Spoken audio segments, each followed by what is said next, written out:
সবসময়ই বাংলাদেশ পুলিশ বা সরকার থেকেও বলে আসে যে ব্যক্তির দায় আসলে সংগঠনের না, সেটিকে আমরা আপহোল্ড করি, এন্ডোর্স করি। কিন্তু পাশাপাশি কখনো কখনো অতিরঞ্জিত কিংবা খণ্ডিত থাকে। যেমন আমাদের এক কর্মকর্তা সম্পর্কে বলা হলো যে তিনি সপরিবারে পালিয়ে গেছেন, কিন্তু তিনি আসলে পালিয়ে যান নাই। তো সেই কারণে আমরা অনুরোধ করেছি।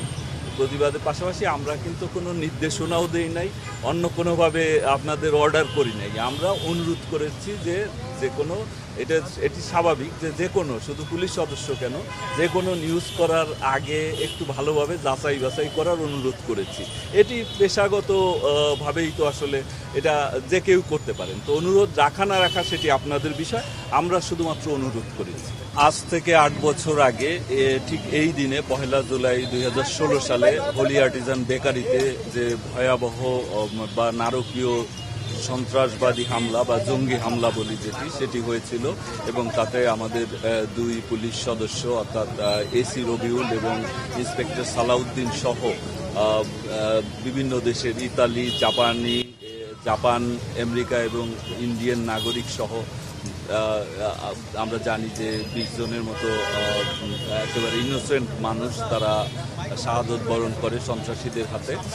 তো এটি আসলে শুধুমাত্র বাংলাদেশ নয়, আন্তর্জাতিক বিশ্বেও এটি খুব আলোচিত ঘটনা হিসাবেই সেইভাবে বিবেচনা করে বিশ্ববাসী, এবং তারা মনে করে যে বাংলাদেশ এই জঙ্গি হামলার পরে আর ঘুরে দাঁড়াতে পারবে না, বরং আরও জঙ্গি হামলা দিয়ে একেবারে এটি একটা আফগানিস্তানে পরিণত হবে।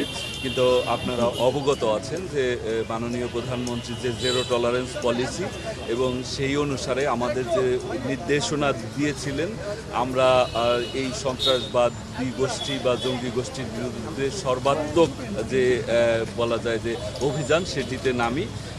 একদিকে একের পর এক ইন্টেলিজেন্স লেড যে প্রিএমটিভ অপারেশন, সেই অপারেশন ছাড়াও আমরা অ্যাওয়ারনেস বিল্ডিং সহ নানা ধরনের অর্থাৎ স্ট্র্যাটেজিক কাউন্টার টেররিজমের যে অ্যাপ্রোচ সেটি গ্রহণ করি।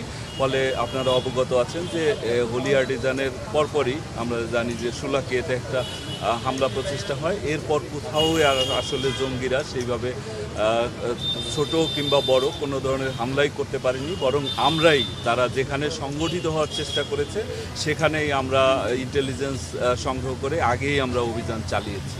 ফলে জঙ্গিবাদ বা সন্ত্রাসবাদ সেটি পুরোপুরি নিয়ন্ত্রণে ছিল এবং এখনও আছে। তবে এই যে এটি যেহেতু একটি মতাদর্শিক, যদিও ভুল মতাদর্শ, একটা ভুল মতবাদ নিয়ে তারা কাজ করে, ফলে এটি দমন করতে গেলে এটি একটি মানে লং টার্ম এবং কমপ্লিকেটেড প্রসেস। ফলে এই আইডিয়াটা এখনও আছে, ফলে তারা অনলাইন বা বিভিন্নভাবে বিচ্ছিন্নভাবে সংগঠিত হওয়ার চেষ্টা করে। কিন্তু আপনারা অবগত আছেন যে আইনশৃঙ্খলা বাহিনী, বিশেষ করে পুলিশের counter terrorism, anti terrorism unit সহ অন্যান্য ইউনিট, র্যাপিড অ্যাকশন ব্যাটালিয়ন, তারা এইটার বিরুদ্ধে সার্বক্ষণিকভাবেই ইন্টেলিজেন্স সংগ্রহ, এটি নিয়ে গবেষণা এবং ক্ষেত্র বিশেষে অভিযান পরিচালনা করছে। ফলে এটি পুরোপুরি নিয়ন্ত্রণ।